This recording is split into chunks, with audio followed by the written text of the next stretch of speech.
nobody's really had like a straightforward answer to you. Mhm. So So do you think you could give me that? do I think I could give you that? I'll try. How about that? Okay. I'll try. All right. Is it So wrong? Is it wrong for a grown man to have sexual relations with a child? in today's standards, yes, absolutely. But before, is there ever a time where where sleeping with a grown man sleeping with a little girl is okay? It's Well, you morally have to look. I think you have to look at it historically to answer: was it wrong in the past? And that's why I think other people had tried to bring up examples, not just of religious figures or prophets or Jesus, but they try to bring up the average person of that time okay. to So let kind me of ask, set the marker.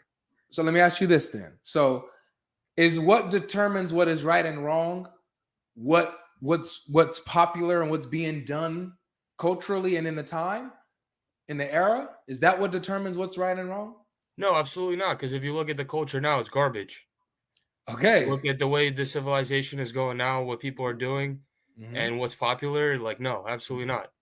All right. So then that would mean that regardless of if there are other figures doing it, other kings, other generals, other regular people, other high people esteemed, it doesn't matter if they were doing it. Were they wrong when they were doing it? Well, there's also extreme examples, right? So what we mentioned today is wrong. We're obviously, I think we're on the same train of thought. We're thinking about things that are evidently wrong that are extreme examples, and you can look at the consequences of what those things do. Yeah. So, today, yes, it's wrong, right? I think Is there it was wrong? a thing. I'm asking if it's wrong, period. Because I'm Is not it asking. wrong? Period. Today, yes. You're still. It's your smile that got me. Because you know what I've been going through today, man. Why are you doing this to me? Max, is it wrong or not? Period.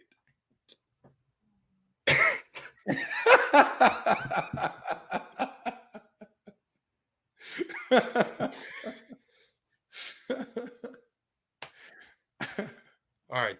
Today, it is absolutely wrong. Yes, 100%, no doubt about it. Um, GodLogic, I wanted to ask you this, man, because I've been watching your videos, and I'm not trying to divert the subject, but as someone that it keeps an open mind and watches different sources, I've been trying to see where are you coming from. So I've seen that you have a lot of knowledge as far as like the other Christian apologetics. So I was wondering what denomination are you a part of? What kind of your background is? If you don't mind me asking, of course. Today, I mind you asking. Okay, I got you. Only today. Only today. Maybe in the past it might have been okay for you to ask me, but today it's wrong for you to ask me Okay. that. Dude, you know what I've been through today. You've been watching it. You've been fiending to come up. I want to know. Let me ask you this. Let me ask a different question. I'll ask the same example I gave to the other guy. You watched it. You were here. I saw that you were here. Is it wrong to kidnap someone and force them into slavery and build a country off of their backs, like Oh what yeah. happened to the Africans? Oh yeah. 100%. Was it wrong when they did it at their time? When they did it in the past. Yeah, when they did it in the past, a few hundred years ago. Was that wrong? Yeah. 100%. So, regardless of the time and generation, you can say that forced slavery is wrong. Yeah. 100%. Okay. See how you did that? You see how easy that was? Let me ask you another one. I can't say this word, but you'll understand what I'm saying. Grape. You know, Yes. okay, you understand what I'm saying? Yeah. Okay. Yeah. Graping someone. Uh, is there ever a time, generation, location, culture, context where grape is okay? No. All right. 2 for 2, man. 2 for 2. So it doesn't matter. You can today say that 2,000 years ago, grape was wrong. You can today say that a few hundred years ago, in slavery was wrong of human beings. You can say that these are wrong objectively, no problem. Here's my next question. It's coming. Is it ever okay for an adult to have sexual relations with a child?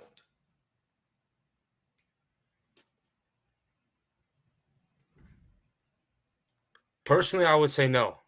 Good. Personally, I would say no. Like, I don't know. I feel, put it this way, if me and you hop in a time machine, we go back to that time.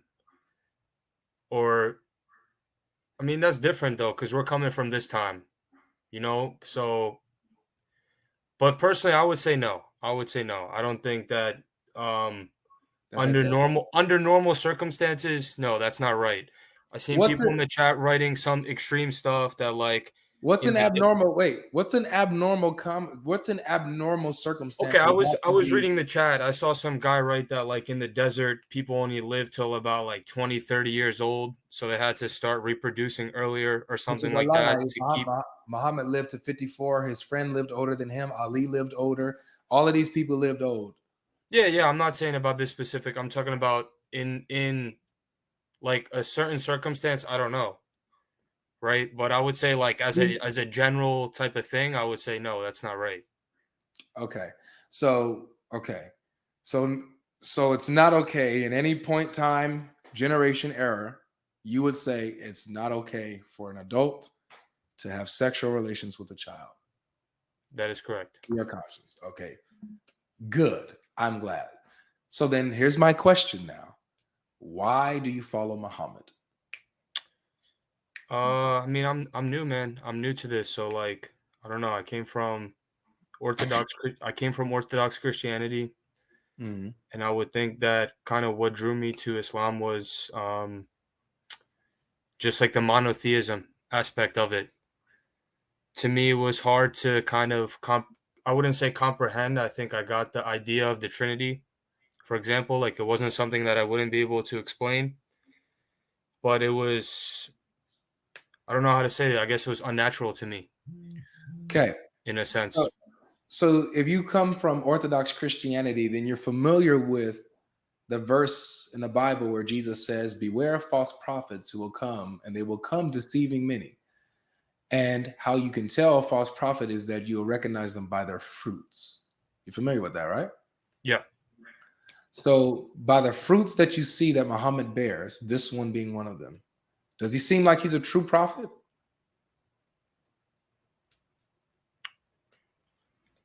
Um, by that specific situation, I mean, like I already told you, I don't agree with like you know what? I can't say that Yeah. word on here, but I Yeah. don't agree with that. No.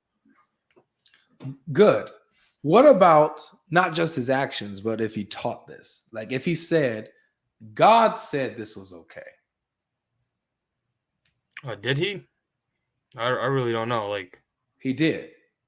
so that's like It's in the Quran, bro.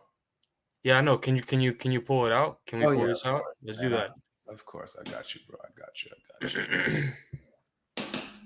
I got you. Let me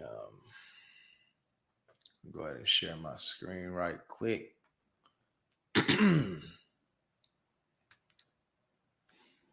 Share my screen, man. Here we go. I'm gonna go through this real quick. It's real simple, real easy, man. All right. 65:4. Now, this verse, this comes from the chapter of divorce. So it's telling you what to do with the females when you divorce them. Okay. And the legalities that go with it. We get to verse 4. It says, and for those, hold on, let me just this one picked off kind of old English. Get something. Let's get Sahi International. That's like usually good. Where you at, Sahi? There you are. All right, here we are. So it says this. So this is chapter 65, verse 4. If you want to mark this down, you can, or come back to this video and watch it later. Oh, okay. Yeah. So it says, and those who no longer expect menstruation among your women, if you doubt, then their period is 3 months, right? And those who have not menstruated, so they have the same time period. It's 3 months that they have to wait. And for those who are pregnant, their term is until they give birth, and whoever fears Allah, he will make for him of his matter ease. So let's just break this down really quick. So this is talking about 3 categories of females. Talks about the older one who doesn't expect menstruation anymore. Obviously, that's menopause. They're too old to menstruate. Then it talks about the females who have not menstruated. Those who have not menstruated. Obviously, those are prepubescent girls. And then it talks about the ones who are pregnant. So what this is when it says their period is 3 months or their waiting period, in Arabic it's called the iddah. It's the time when you divorce your wife, the time that she has to wait before she moves on to the other man to make sure that she's not pregnant. So for the older woman, they don't get their periods anymore. They don't expect their periods anymore, but they've had sex with them. So how do they know that they're not pregnant? We'll just wait it out 3 months. Okay. You got to wait it out 3 months so that we can know that you're not pregnant. Then you can move on. It's the same thing for the girls who haven't menstruated yet. They haven't menstruated, so they won't know because they're too young. They're too young to have menstruated. So they won't know if they're pregnant. How do they know? They also have 3 months to wait. Let's see if they get a belly. All right. And then so for the pregnant woman, their waiting period obviously is until when they get divorced, until they give birth. So after they give birth, they can move on. So this is talking about divorcing your females. We're focused on the category number 2, where it says that you are divorced. They're divorcing girls who haven't even menstruated. And this is supposed to be, this is the Quran. This ain't hadith. This is the Quran. It's supposed to be Allah's words. So Muhammad is teaching that Allah permitted sexual relations with little girls before they even menstruated. Now, because this is the first time you're seeing this, right? Yes, sir. I didn't get that far. Okay. I don't want you to think that this is my own interpretation. So what we're going to do, we're going to see what the scholars say.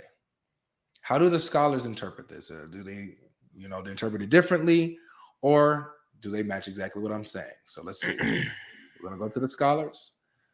The scholars here. Jalalain, a pretty famous tafsir or scholar, right? Breaking down the verse. Breaks down, and those of your women who no longer expect to menstruate, if you have any doubts about their waiting period, their prescribed period shall be 3 months. And also for those who have not menstruated yet. Why? Because of their young age. Their period shall also be 3 months. Okay. So that's Jalalain. They understand it to be talking about little kids before they're too young to menstruate. Right. Let's go to Ibn Kathir now. Ibn Kathir is one of these are modern day scholars. No, these guys have long passed. These are, like how long past? I'm just trying to get an idea. No, yeah, that's when is this coming from? Don't exactly remember, but Ibn Kathir. Let me see if I can pull up Ibn Kathir real quick. Ibn Kathir. Let's see his time frame.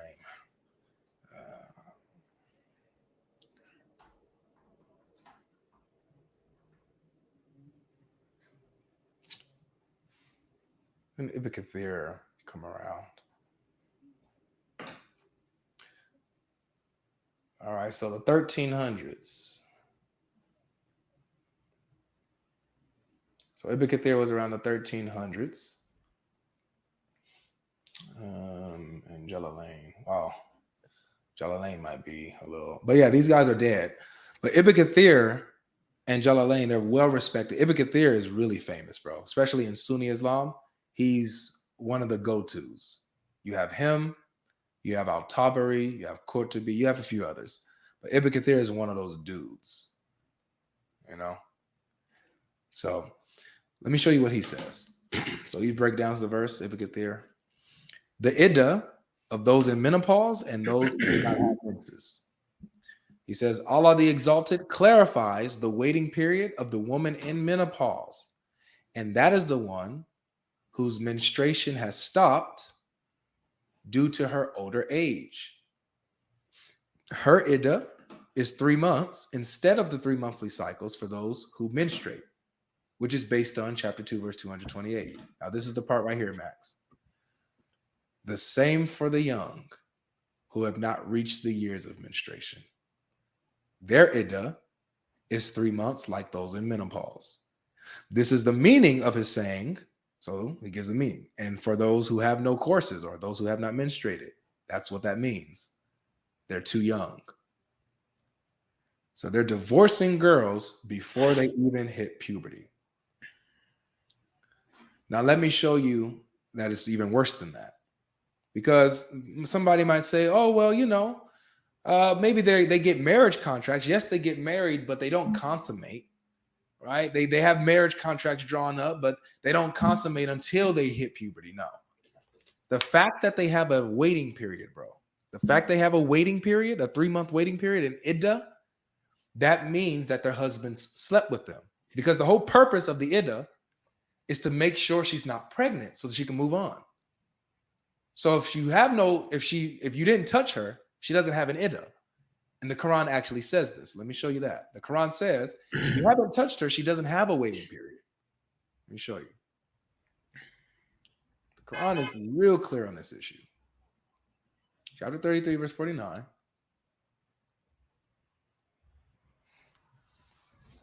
So look. Chapter 33, verse 49. O you who have believed, when you marry believing women and then divorce them before you have touched them, then there is not for you any waiting period to count concerning them. So provide for them and give them a gracious release. If you haven't touched her, she doesn't have a waiting period.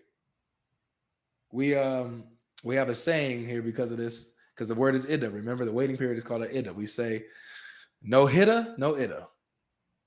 That's what we say. If you ain't hit her, she ain't got an iddah, man. But if you hit her, she got an iddah. So I got a question, right? I think this will be helpful to the conversation. I don't know too much about Judaism. I would take it that you know more than I do. What was the norm in Judaism for marriage? in Judaism, they would usually marry around their age. So they wouldn't be too far in age. Like if a 15-year-old got with like maybe a 20-year-old or 19-year-old or 17-year-old with another 19, 21, 23-year-old. It would be close in age. It wouldn't be 50 and 9. Is there anything in the Torah though that's like? Well, we don't have any examples in the Torah of age gaps like that. We don't. Usually they're closer to age. I mean, the closest thing that I can get to anything is this verse in the Bible. Hold on one second. It's in the New Testament though, so pause at you. So, but in the Bible, this is what it says when it comes to like marrying women. Let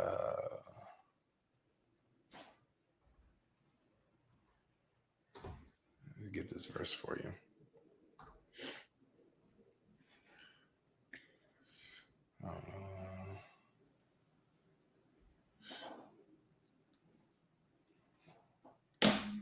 So this is 1 Corinthians chapter 7, verse 36. If I can pull this up. Yeah. So verse 36. Oh, sorry. I didn't share the screen. Here it is. So 1 Corinthians chapter 7, verse 36. It says, but if any man thinketh that he behaves himself unseemly toward his virgin daughter, if she be past the flower of her age, and and if need so require it. So it requires that she's past the flower of her age, the flower of her youth. Let him do what he will, he sins not, let them marry. So when a man receives a virgin daughter, he can marry her as long as she is past the flower of her youth, past the flower of her age. That's beyond puberty, that's physical and mental maturity. Okay. So this is the clearest verse that I've seen in the Bible on this issue. You never see anything outside of that. Like even Jesus, when he was healing a girl, she was 12 years old and he called her a little girl. So we can kind of see an idea of this, that, you know, in the Bible, even 12-year-olds were seen as little girls. You know, so. What about early Christian societies? I'm just trying to see how prevalent this is in the past before. Like coming from me personally, a man that's living in the 21st century is wrong. I cannot say it's not wrong. It's wrong. But I'm trying to understand like how prevalent things were in the past. So that's Yeah. why I asked these questions about what does it say about it in the Torah? What was the landscape like of the Christian early Christians Mhm. to try to Yeah. get, like a marker of how widespread was this, or was this Yeah, this wasn't in what it Christianity. is today?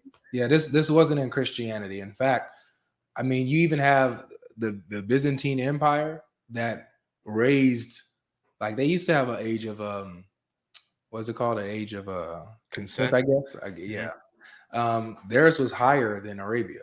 They raised it a few hundred years before like Islam came about, you know, and so you can see these other nations, you know, having a kind of a reasonable or raising the age of maturity or consent.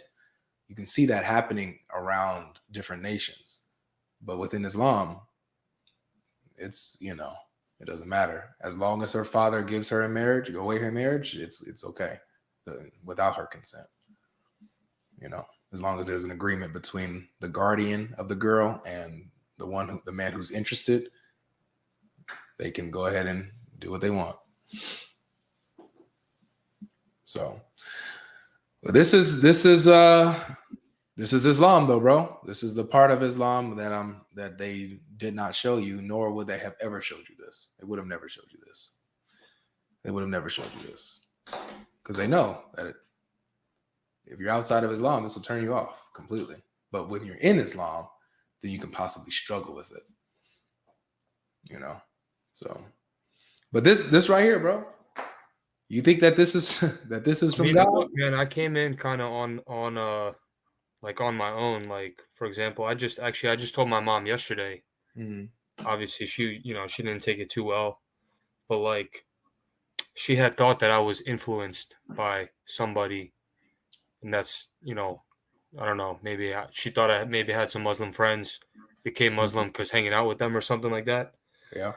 But no, I just I don't know, man. Like my whole thing was like the Christianity I come from, right? I come from Orthodoxy, right? So I don't know how much you know about Orthodoxy, but there's a lot of intercessory prayer, veneration towards icons and things like that.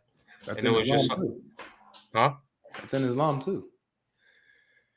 I mean, I haven't seen any veneration or Brother, heard of any. do you know what the Tashahhud prayer is? The prayer that they pray every day? Yeah. So in that prayer that they pray every day, they talk to Muhammad in that prayer. They say, peace and blessings be upon you, O Prophet. They're talking to Muhammad.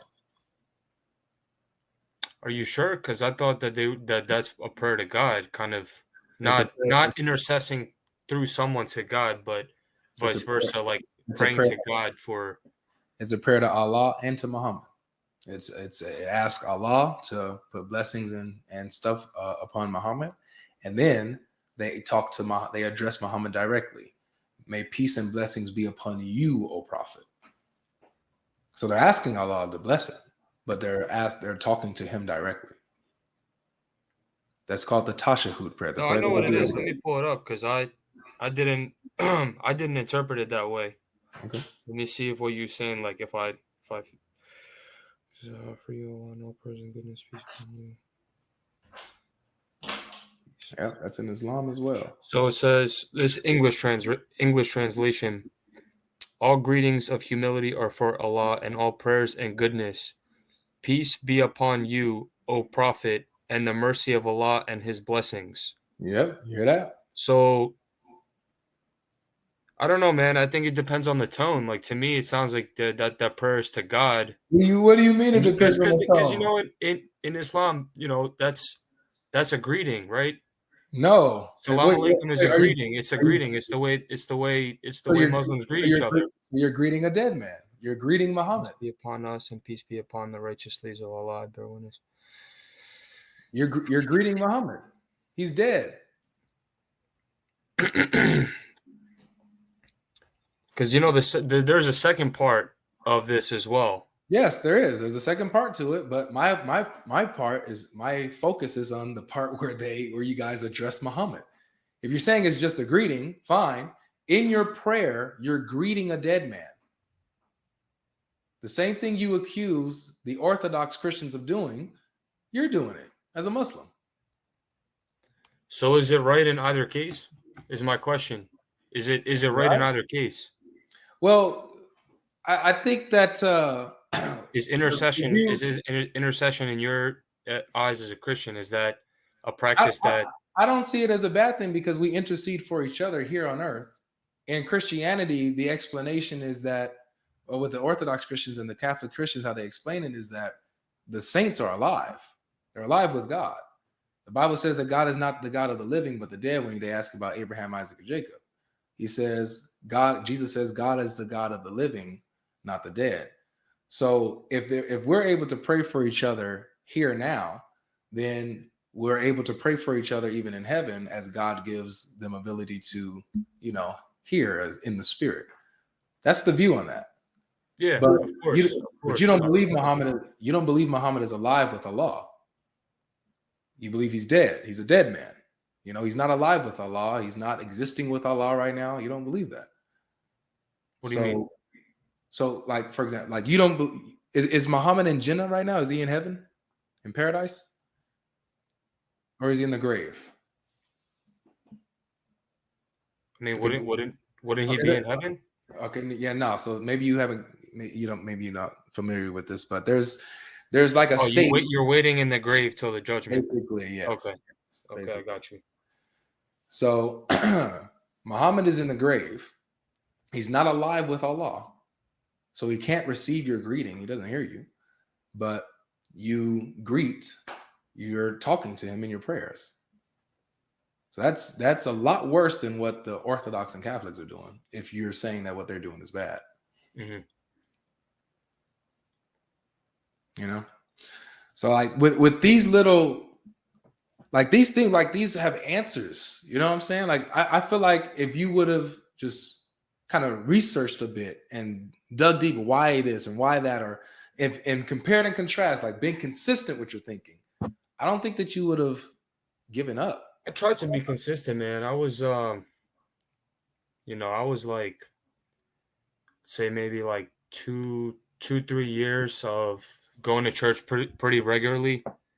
I was a non-ordained reader, Hmm. so I had the priest. I had his ear anytime I wanted it to talk to him and kind of ask him questions. Mhm. Like about, for example, iconography. I asked him because the Orthodox hold the belief that I believe Luke was the first iconographer, the one that produced the first icon, right? So I had asked him, I was like, was his intent to make, when he painted the first icon, was his intent for it to actually be an icon?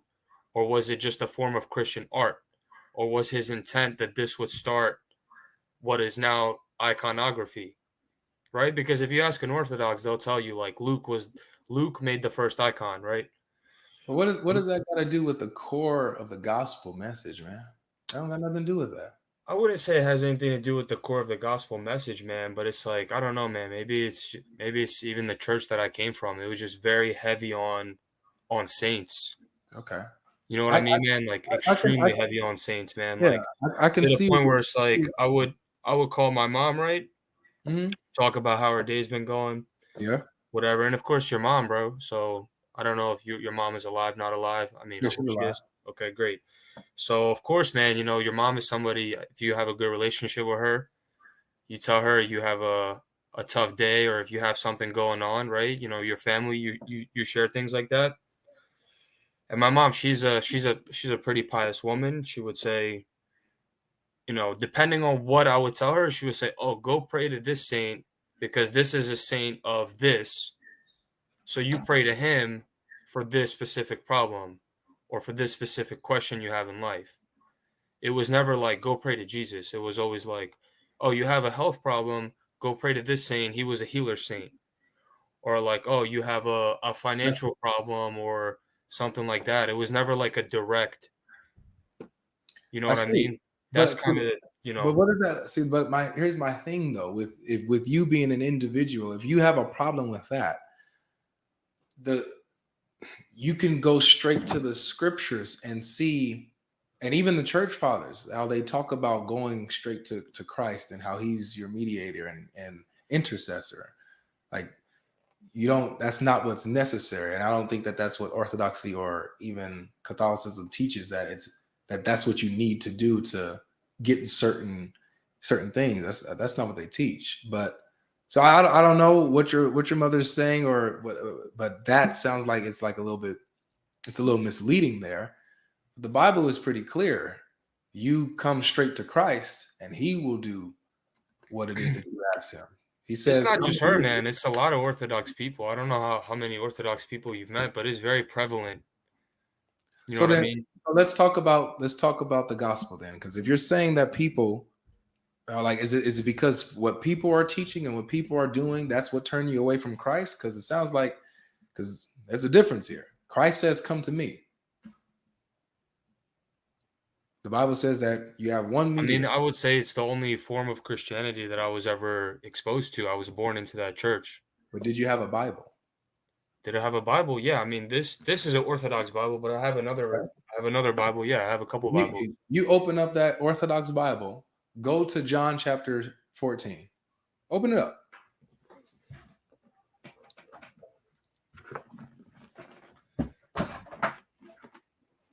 This man got the book ready, boy. I like that. Is it an Orthodox study Bible? It's an Orthodox study Bible. It's amazing. All right, John 14. Go to verse 13 and 14.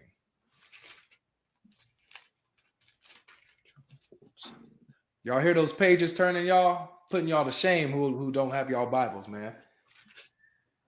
Relying on this internet.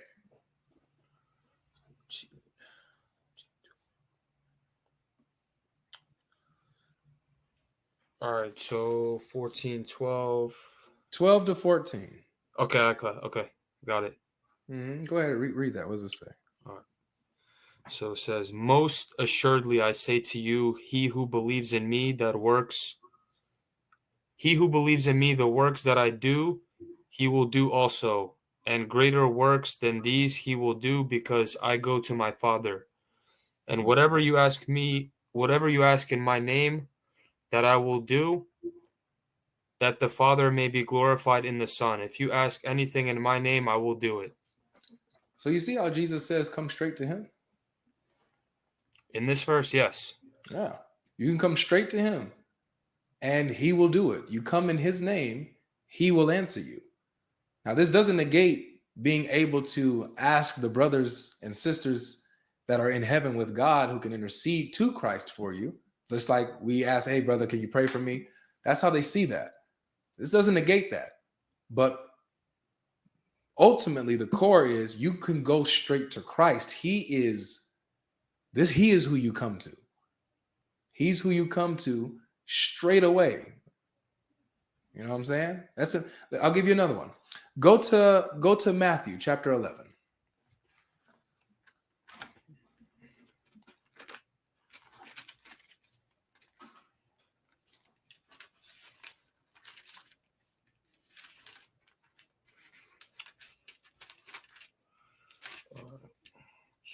11 what? Ugh. Go down to like 27.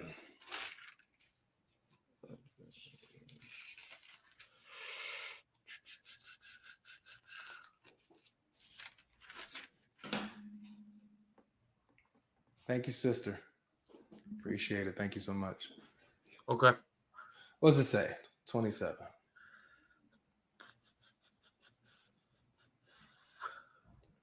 All things have been delivered to me by my Father, and no one knows the Son except the Father. Nor does anyone know the Father except the Son, and the one to whom the Son wills to reveal him. Mm. So no one knows the Son except the Father. No one knows the Father except the Son, and to whom the Son chooses to reveal him. The way that the Father knows the Son knows the Father the same way. Now read the next two verses, all the way to 30. Come to me, all you who labor and are heavy laden, and I will give you rest. Take my yoke upon you and learn from me, for I am gentle and lowly in heart, and you will find rest for your souls, for my yoke is easy and my burden is light. My yoke is easy and my burden is light. We have a Lord that is gentle. We have a Lord that is understanding. We have a Lord that even is humble in heart, lowly in heart, that reaches you to where you are. It's very personal in Christianity, in the Bible specifically, bro. When you read Jesus's words, it's him and you. It's him and you. This is the gospel. And then he makes his home with you. Watch another one. Let's go back to John 14.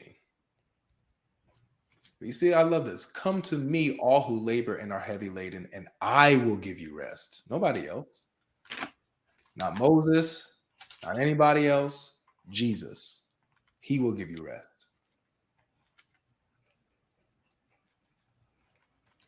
It's all over the place. You said John 14? Yeah, we go back at John 14.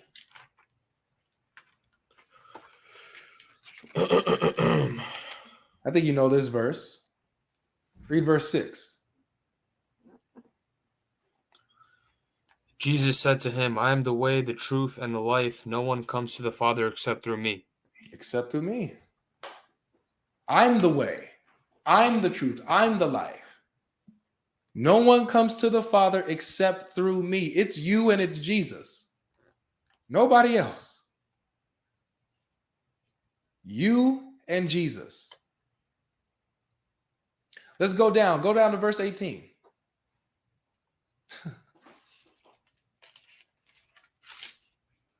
So on the next page in this one. No worries.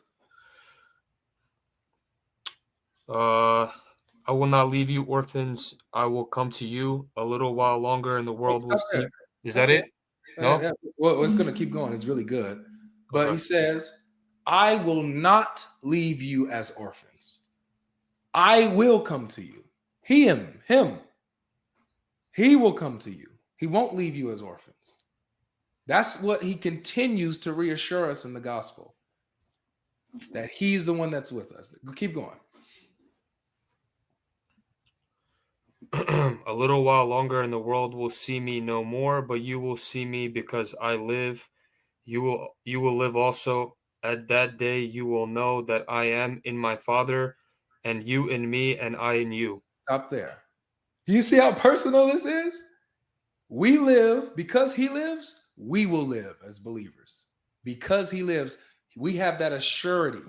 We have that promise, that guarantee that as sure as Jesus lives today, we also who are in him, we will live too. And it says, and in that day, you will know that I am in my Father, and you in me, and I in you.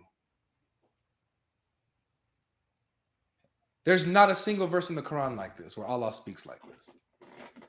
Not a single one. And I know you're new to it, but there's not a single verse in the Quran that says, as a matter of fact, the Quran says Allah loves those who love him. That's what the Quran says. Allah loves those who love him. The Bible says, I will not leave you as orphans. I will come to you. Because we can't get to him. He comes to us. So you see the core thing of the gospel, man. It's you and it's Jesus. He is your Lord. He is your Savior. He is the one who is your guardian. He won't leave you as an orphan. Right now, you left and you went to Islam. You're a lost child right now. Following a man who said God said it's okay to have relations with girls even before puberty. That this is a revelation from God that he got. Jesus says, if you harm any of these children or lead them astray in any way, it'll be better for you that a chain is wrapped around your neck, with heavy things, and thrown into the ocean, and you drowned. It'll be better. That would be better for you if you've harmed a child. That's what Jesus says, not Muhammad. So I feel like you're a bit hasty, man. You're a bit hasty and you left the Lord that you didn't really know. I mean, it's all based on experience, man. It's all based on, like I think it's kind of similar in the Quran and the Bible. It says like basically if you receive the message, then you're essentially like you're at that point, like you receive the message, then you're accountable. Is it the same in the Bible? I know it's for a fact that's in the Quran. I felt like I was taught that too. Like in the Bible, it's the same thing. Whereas like Oh, if right, well, it's similar. It's like so you do have where people have heard the gospel and they've been warned. You leave it at that. But there's also the verse in Romans that talks about how no man will be without excuse because God has made known himself through creation. His glory has shown through creation. So there's this general revelation that God has given to all men for them to know him. And that men, we as humans, we suppress that truth in our unrighteousness. We reject God in our unrighteousness. We want to do things we want to do, make our own gods. And in that unrighteousness, we reject God, the true God, and we're without excuse in that way too. So I don't believe that there's anybody that doesn't know God exists, right? I don't. His glory is shown throughout all creation. Now it's about how you suppress that truth in your unrighteousness. But also been hearing the gospel too, it's even worse. You hear the gospel and you reject the gospel, man. that's what I'm talking about. Okay, yeah. Not just the basic understanding of like we didn't just yeah. like just that there's a God, but I'm saying further that Jesus is God, right? That's what I'm talking about. Yeah. Receiving the message, receiving the revelation of receiving the gospel, and you reject it. That's tough. As long as there's breath in your body, God is giving you time, but you just don't know how much time. How much time, right? Yeah. Hey man, look, thanks for your time, bro. I don't think at this point I can contribute much further. I mean, I can, but I'll give the floor to other people on here. I'm wrapping up. You're the best guest I had today, to be real with you. I appreciate it, man. And this goes for anybody on this podcast. Like, pray for me. Like, I need prayers right now. Yeah. Just in general. Look, please get into that Bible, man. Read the gospel. Read the gospel immediately and learn about what Jesus actually taught. Please, I beg you. That's the only thing I can leave you. Go through the gospel. And then I want you to stay in touch with me. I want you to my contacts are in my description. So if you ever feel like hitting me up, Instagram, Facebook or something, or email, hit me up. Let me know, hey man, this is Max TKA from your live the other day or whatever. Let me know. I want to see how your journey goes. But come back. Come to Christ, bro. Learn about him, learn about your Lord, fall in love with him, and get out of this religion that is teaching obviously these godless things. Get out of there. That's my only advice, man. Okay. I don't know when I'll see you again. Thanks, bro. Thank you for your time. I appreciate it. Of course. Take care of yourself, man. Thanks, man. All right. That's it. I gotta get my food, and then I gotta get on my shows and talk to my girl about the Bible. You heard me?